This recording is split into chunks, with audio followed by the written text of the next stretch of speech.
What's up? It's your boy Carcino here, and I'm guessing a lot of people have made this selection based on the fact that the Bobby Debarge story came and aired. I didn't watch it, but I did see it, like the commercials and stuff that was coming up. So everybody started hitting me up about Debarge. Okay. Listen, it's like this.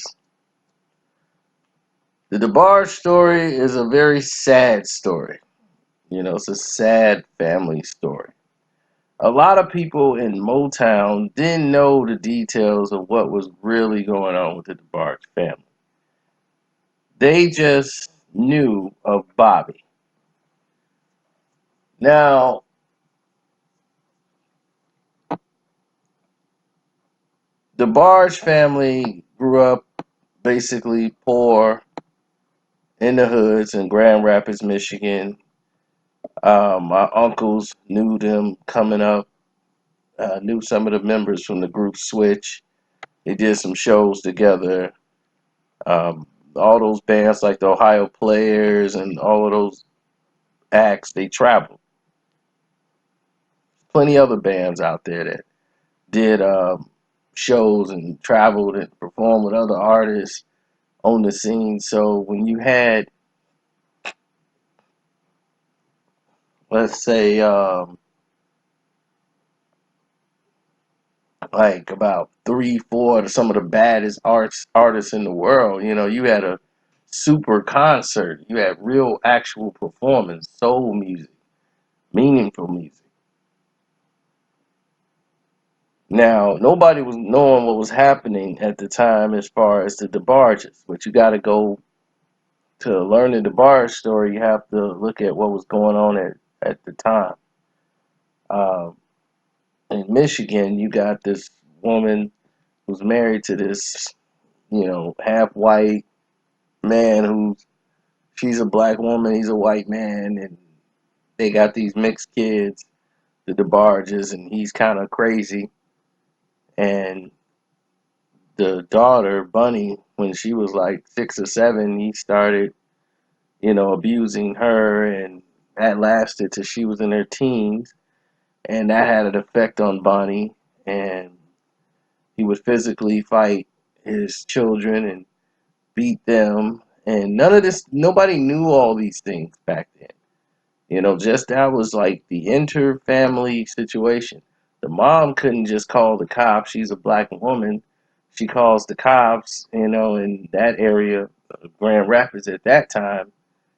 Police come over, white husband, they're going to believe the white guy over her. She don't work. He works. He pays the bills. She got 8 kids. It's like you just can't up and leave. So she felt like I got to stay here for them, to do these things. And,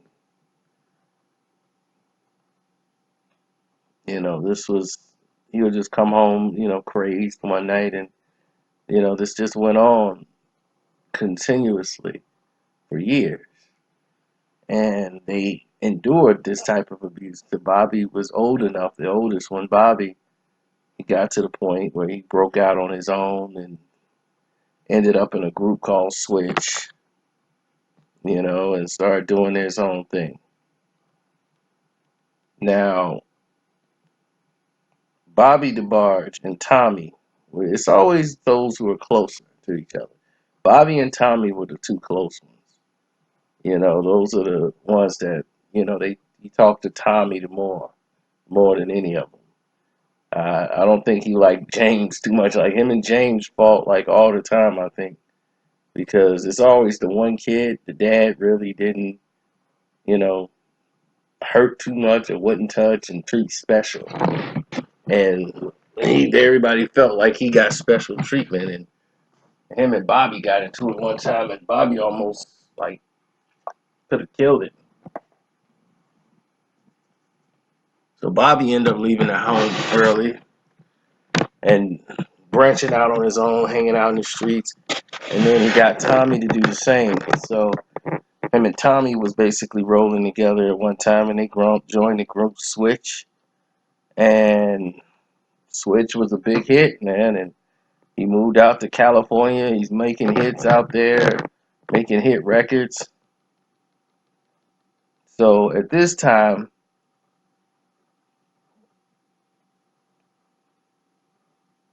it was a big like mix up at the time. Like you had Motown going through a transition. Motown was going through a major transition because when they were coming into play, they were looking for something to be the new Jackson 5. The Jackson 5s were they're at the point now that they're getting old. They need that new Jackson 5. Who's going to be that new Jackson 5? And at this point, other record companies are trying to poach the Jacksons for individual record contracts. And Motown is not going to be able to hold on to the Jackson 5. They're in a struggle with the father, and Michael wants to branch out and do his own thing. So Michael wants to go solo, and his father's going to get him away from Berry Gordy and get him away from Motown. So that was the best thing his dad ever did when they went to CBS and they did the CBS deal and got him away where he can be creative and make his own music. And when they cut the deal, the dad was taking the Jackson 5s and moving them with him. Jermaine decided he was staying with Berry Gordy. He married Berry Gordy's daughter. He got Jermaine. So Jermaine's like, I'm not leaving. I'm staying with Berry Gordy because Berry gonna make me the star. Now I'm the focus point. I was supposed to be the lead singer anyway. So in the middle of this transition, Debarge is coming in the door because they finna follow Bobby now. They big brother, and they was like, look, if anybody can hit the notes Bobby can hit, Bobby can just sing at that tenure and just go. And now we got all these brothers that can sing, and they could basically hit those notes like Bobby. It's like they brother, they could sing. So now they got a whole family that they want to get based off the strength of Bobby. They follow Bobby out to Hollywood, and they're gonna be a singing family, the Debarge family. Berry Gordy signed them to Gordy Records, like their other label. Like, okay, we'll do this. So he put out an album, the Debarges. The that thing was just a terrible sounding name. So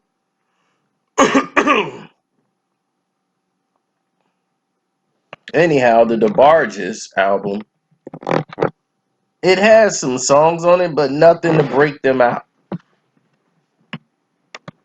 And at that time, people other movies and people thought that they were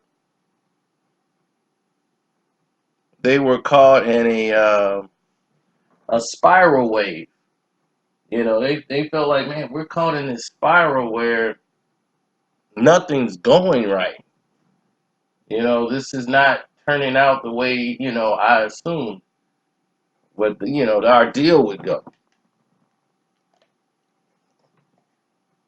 So a lot of the guys had to grow up really fast. They're like, we got to get serious because this isn't working. So Berry Gordy was like, man, look, this process, and they were like, look, let us make the songs our way. If you let us make the songs our way, I guarantee you, we won't disappoint you. Just let us have a little bit more creative freedom, and we could do it. You know,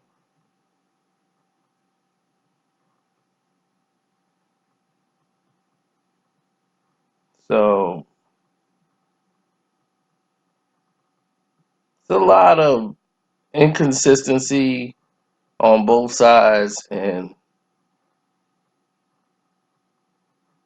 they had to realize that they had to structure the group a little differently.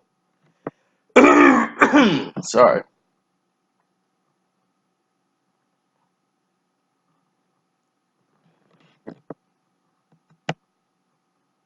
So they had too many people working on things that just wasn't working.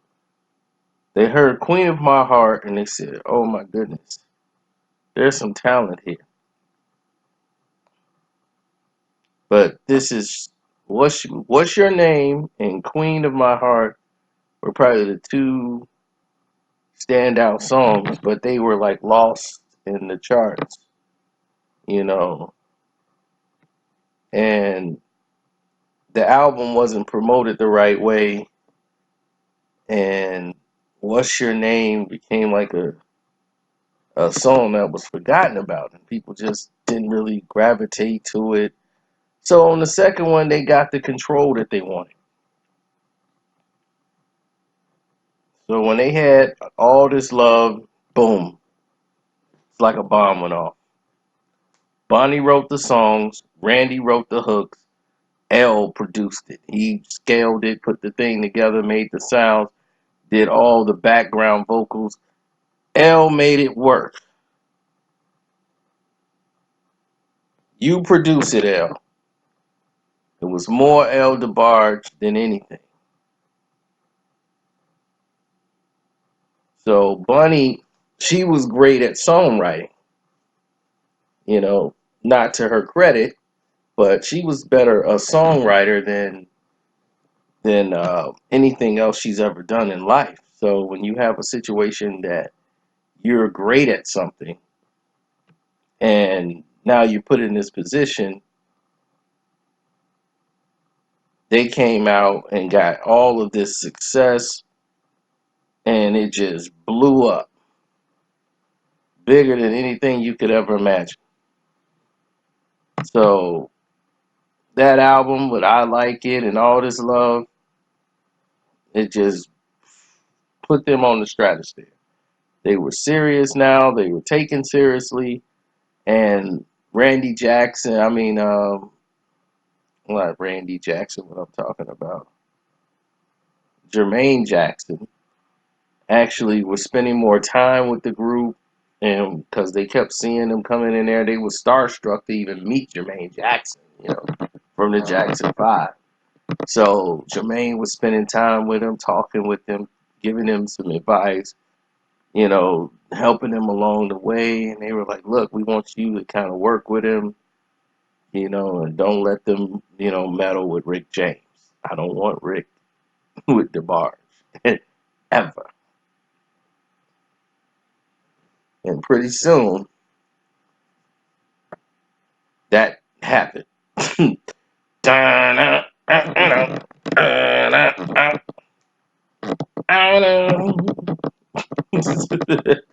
that damn controversy song by Prince, that damn weak ass song. I don't want y'all ever making no songs like that. I'm Rick James. Yeah, I heard y'all little songs, man. That's nice and cute, man. But you gotta get some little edge to you, man. See, I can tell y'all just like Rick James. See, they trying to make y'all not like Rick James.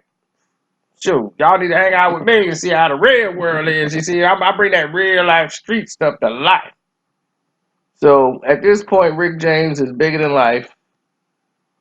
He's Rick James. So he don't really hang out. They trying to keep DeBarge wholesome. Rick James is late night music, like 3 in the morning music. Like they said, we need a group that people can play in the mornings and the afternoons till they go to bed at 9 p.m.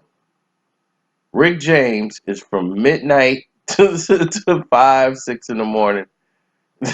That's Rick James music. So they wanted something for that radio and the wholesome that they could put on shows and advertise and not have to worry.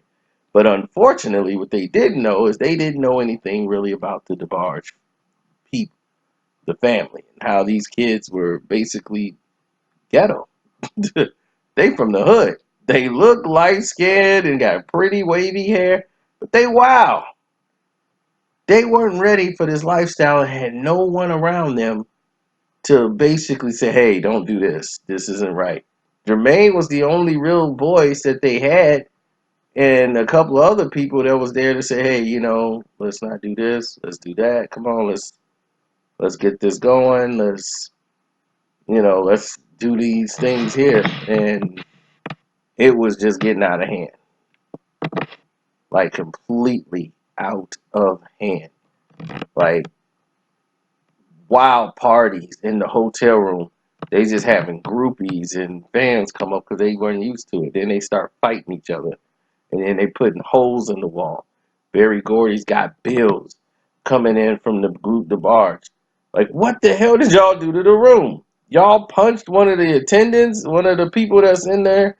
They were sued in one fight at a hotel because they punched the guy who was supposed to, I guess he did room service or something. He came in there or something, and I don't know, but one of them punched him, and then he ended up getting kicked out the group. Barry Gordy was mad over this lawsuit when one of the members was kicked out of the barge, but later came back in, and then that's when at one point, someone was like, how many DeBarge members are there? Like, it's a whole army of. So L was the one that they started talking to the most because the rest of them were out of control at this point. Like, talking to Randy was very difficult at times. Randy would just explode and just be frustrated all the time. And he's trying to explain things. He feel like he's not being listened to, or he's being undermined in this situation. So Randy would explode. Bunny was in her own world. She was very territorially just suffered, very insecure about a lot of things. That could have come up from the way she was raised, and she just didn't trust a lot of people, and she just didn't care about a lot of things. So she dated these crazy men and did these things that she probably shouldn't have done. But hey, what guidance did they have? So all a lot of people really know about Bonnie is that after all the bullying that she went through, because when she was younger, people didn't realize like being mixed kid, going to school in an all black neighborhood, that has a lot of effect on people. So it made her tough, cold, and just unconnected sometimes, and she just started doing things that which just didn't make sense. It just didn't really make sense for her to go in these ways. But she was having a hard time attaching herself to things,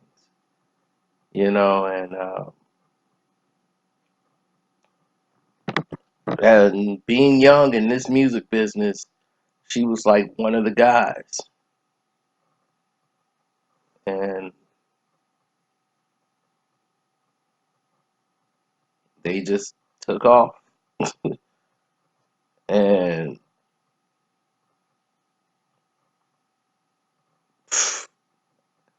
they were, I think they were on a tour, or I don't know which came first, the album of the tour. But I know they went into what was it? It was a different tour. I think Luther Vandross was on the tour. Luther was the headliner. It was a Luther tour, and DeBarge was on there because music videos were starting to, since Michael Jackson came out with Billie Jean, MTV was coming more prominent. Music videos was coming the thing. So now you got Prince came out with Purple Rain. Here comes a new genre of music that's taking over.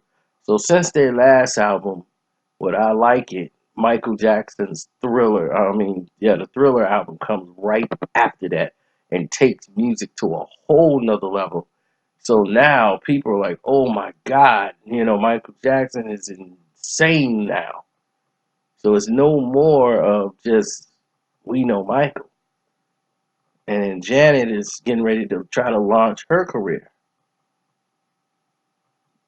She's trying to get her album out there and get her career going in the music field as well.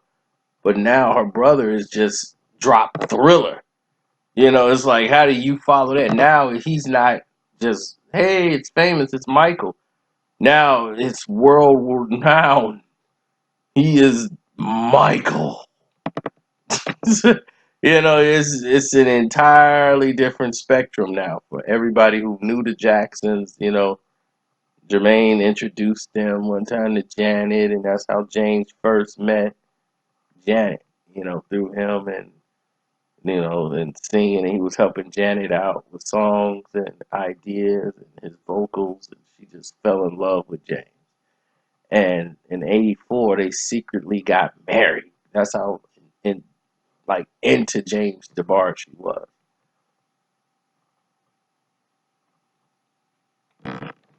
Now, what people didn't realize also is that on this tour, and they doing all this damage, they're upstaging Luther Vandross on this tour. I think they had Patti LaBelle, they had a whole lot of people on there, but everybody was there. The younger girls and stuff, they were there to see Debarge. And they had the song, I think, The Rhythm of the Night, which was the biggest song in the world. They had the video, it was in the movie on the screen, The Last Dragon, probably the best movie ever made. And this is the best advertisement they could ever do. So now,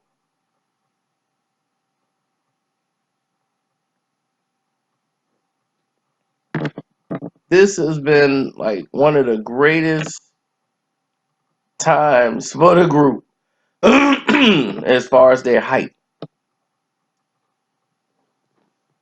But everybody now is supposed to be touring and making all this money. Things are going great. But now there's a problem with the group on the tour. Bonnie comes in one night, tore up. Like her and Bobby, they're tore up. Bunny and Bobby are tore down. I mean, not Bobby, but Randy. They're tore down, partied out. James is tore up. The younger brother, Chico, now is joining the group. Things are going in disarray. It's just not happening right now. So people are partying, they're doing drugs, and the guys who's doing all the work, who's producing and putting all the time in the studio, is El Debarge. He's not partying with them. He's not doing drugs. He's not out drinking with them. They're out doing all this stuff. They're kicking it. They're living the life. And they're like, Rick James was right. So now, Barry Gordy spent all this time, energy, and money making them the wholesome family group, like the Cosbys. He got this wild ghetto group from Grand Rapids, Michigan, wilding out here in Hollywood, and they would fight you. I mean, it was times they had to fight each other all the time. I think what was that? Randy wanted to bring one of the girls, one of the groupies, on tour. Like, can she come with us? They were like, we got more girls like this in every city. No, she's coming with us. Then him and James and the rest of them, they get in a fight. It was just rough. Meanwhile, the person that was putting in all the work in the production in the studio, trying to make the song sound right and get the jobs done, was El Debarge. L was the one that showed up on time every time for every show. These guys, some wouldn't show up. I don't feel like partying today. I mean, doing the show. Doing what they were supposed to be doing anyway to get paid. They just slept all day in the hotel room. And they'll still go out and do the show. And guys coming in late to the show. And he was tired. And L was like, I'm leaving the group. I can't do it no more. With Debarge is done. I can't do this no more. And they were like, what do you mean? Like, I can't do it. I'm carrying too much weight. And it's a problem.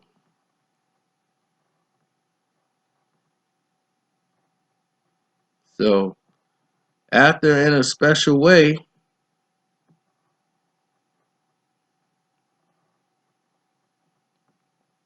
they dropped that and they did um, Rhythm of the Night, which was the dance pop song. They were done.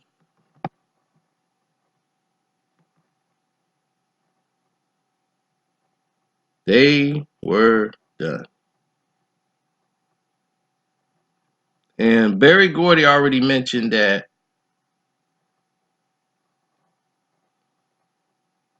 like James Debarge was like all the L vocals was, array of session vocals that they had.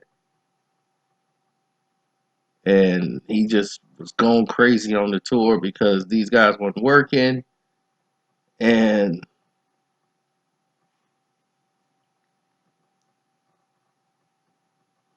they did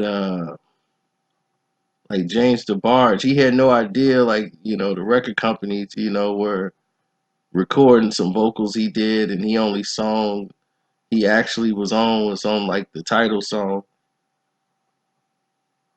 And Bonnie was singing over some background singer parts and all of these different things. So a lot of stuff was being done at the time that they had no idea about. And the DeBarges were just basically, they was like, we don't need them no more. Let's just trim what we want out of the group that works, and the rest of them we can just kick to the curb, because that's where they were with everything. So at that point, it became a situation of what do you want, you know?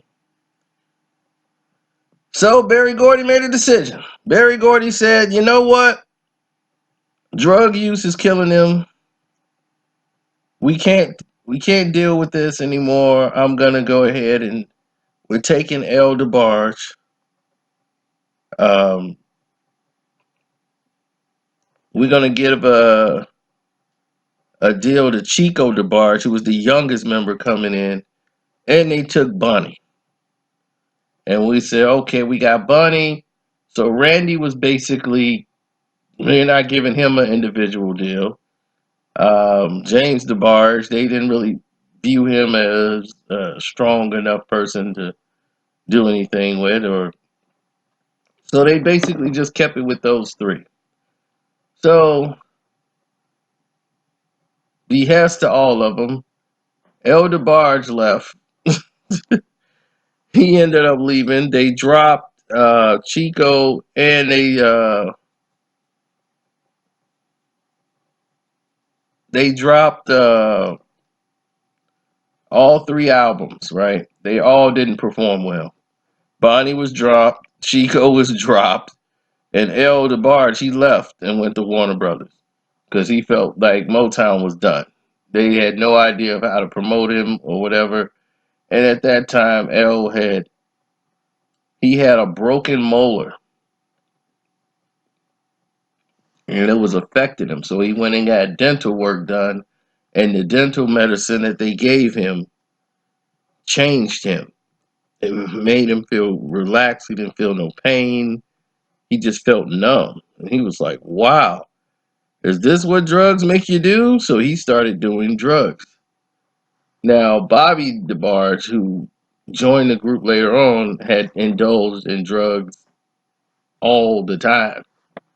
Like, Bobby was already on drugs, and heroin was his drug of choice.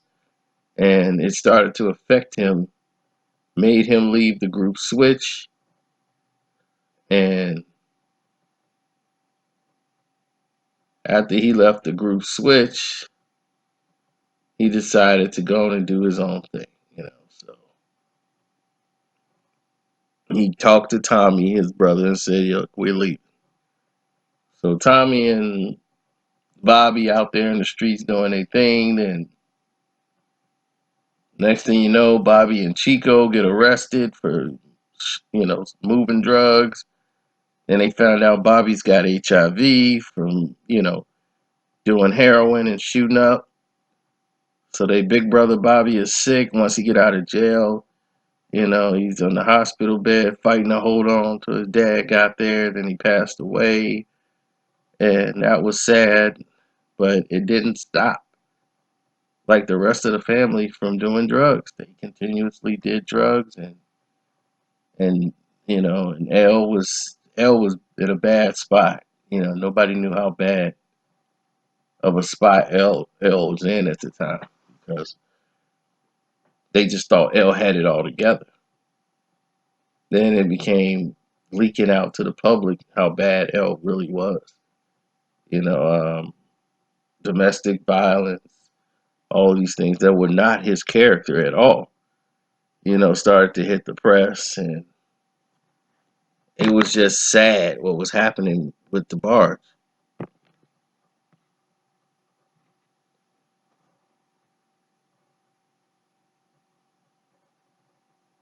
So,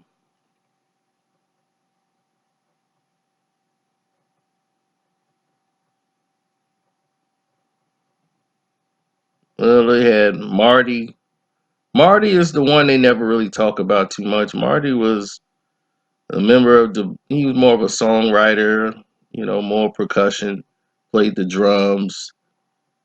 He was the more the musician out of all of them, as far as the instrumental part of it.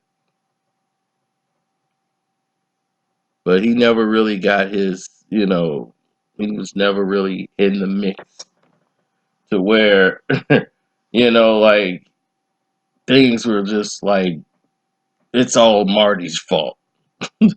He was just one of the other brothers in the group that did his thing. So,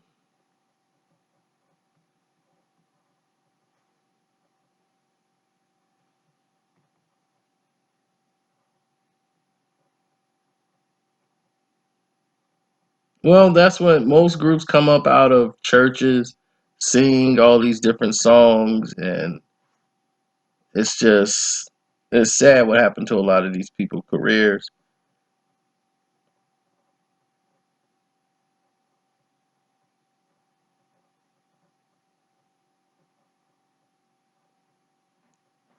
I mean, he mentored a lot of the group switches.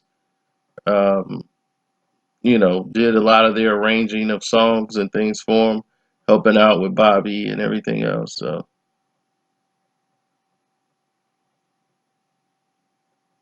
his first thing recording is when he helped Bobby out on "I'll Call Your Name." He arranged the music for like "A Friend in the Sky." L is just so gifted at doing these things, and Bobby's voice was just the first time they ever heard anything like that. Bobby could sing at that high tenor pitch longer than any of them. L could hit it, but that's not where he likes to sing consistently. He would go there, but not stay there and try to sing like Bobby. And he would always try to tell them, "Look, I'm not Bobby. I don't sing like that. I sing like this, but I can hit these notes." But he's like, "Just do it. It's gonna trust. It's gonna work." And it worked, but it wasn't him. He's like, "Look, y'all got me doing that. It worked. it's good. Yeah, they like it, but I want to sing the way I sing to where they say that's El Debarge. I don't want to try to sing like Bobby. So I understood what he meant by that, and I understood what was going on. But I was just glad that they are seem to be gotten themselves together now. And I just wish the family who went through so much and they shared all this, family pain, because everybody family got something crazy that didn't happen in the family. You wouldn't be a family if you didn't have nothing crazy going on in it. The family, not everybody's doing all right. You have people who got problems. Everybody's got problems. The people you think got it together don't have it together at all. They got all these bills piling up. They got might have some drug problem. They get through it. It's called life. People live and learn. Some people go through. They never go through these things, and that's very great for them that they didn't have to endure these bumps in the road to find themselves and come back out of it. Some people just live a very peaceful life from A to Z, and some people have to learn by going through life. So I just hope at the end of the day, the Barge, the family, and their children and their children, grandchildren, can move on and have those peaceful lives that they didn't get to endure. But they made some great music for the world. That will probably outlive all of them. So that's something else they can leave behind. Anyway, I'm out. Don't forget to subscribe to the page. If you like what you heard, please hit us up with the Cash App. I am Carcino on the Cash App.